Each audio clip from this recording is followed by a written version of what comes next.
we have a poet who describes himself as postmodern, surrealist, realist, stand-up poet, postman, painter. And he will then present the poet after him. So welcome up on stage, A. Slutsky. Hey!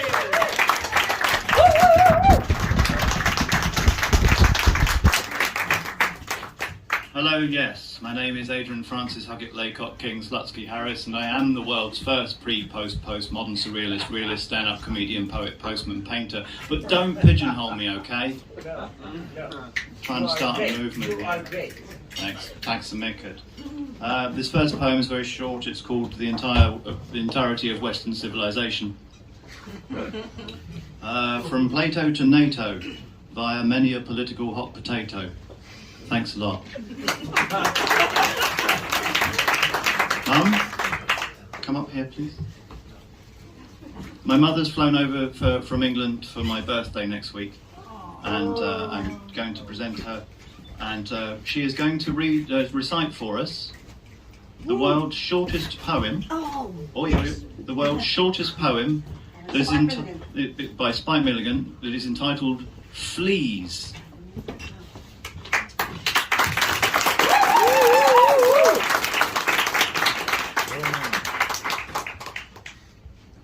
Adam had 'em.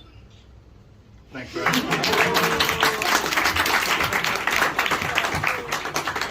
Okay, now I'm going to tell you just a little bit about what it's like trying to be Swedish in when you're English. It's very hard when you first get here. I moved to a place called Hallenbayern, which means raspberry mountain. It's a place that has no raspberries or any mountains. We then moved to Storskogen, which was named after a big wood that isn't there anymore. My first exposure to the word Vasa was actually a commercial for Vasa crisp bread.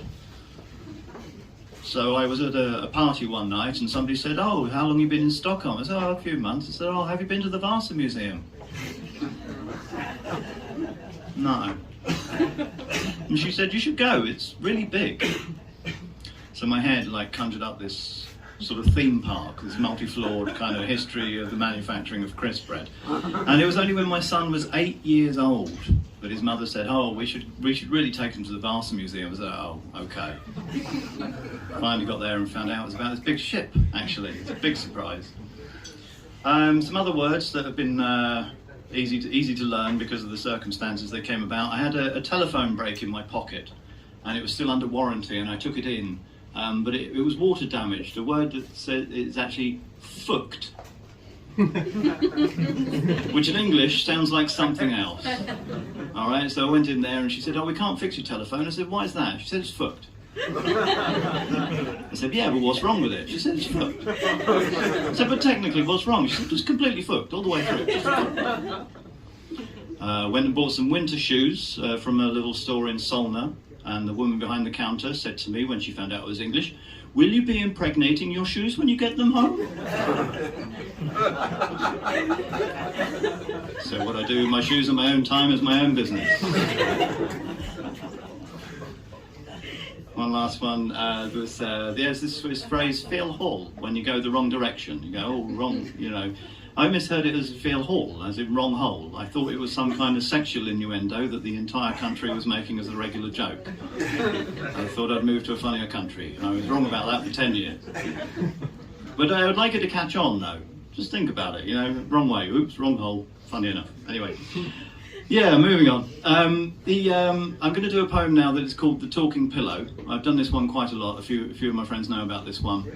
But I've asked a Swedish poet to do a translation for me, so I'm going to perform this poem now, and then we shall see how it gets translated into Swedish. I'm very much looking forward to this, Peter. Thank you.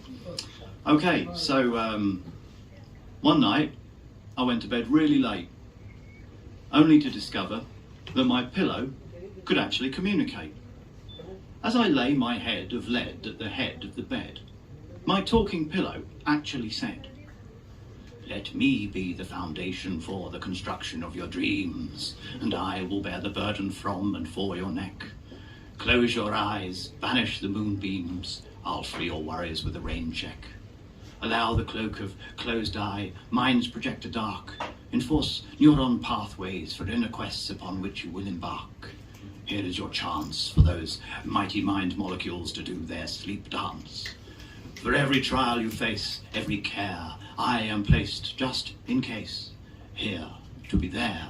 So, come and rest, you weary traveller, you hunter-gatherer of confusions. Bring your illusions and rest, for you know it is best to accept the night of deep.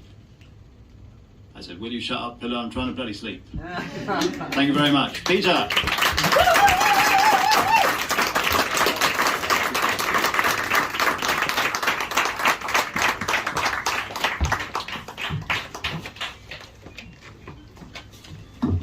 Jag skulle falla in i nattens dvala när jag upptäckte att min kudde kunde tala.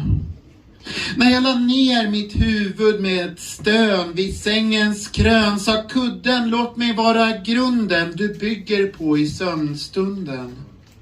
Och jag ska lyfta bördan från dina axlar. Slut ögonen, fördriv molnstrålarna, jag skjuter på bekymren till morgondagen. Låt manteln ha slutna ögon, sinnen projicera mörkrets fanor. Påbörja inre upptäcktsfärder längs neuronernas banor. Här är din chans att låta minnets mäktiga molekyler göra sin sömndans. För varje prövning du möter, varje börda du bär, finns jag för säkerhets skull här. För att vara där. Så kom och vila du trötta resenär.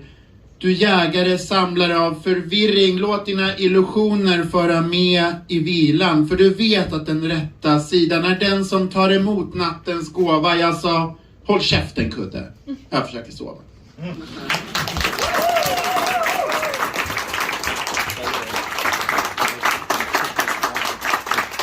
Okay.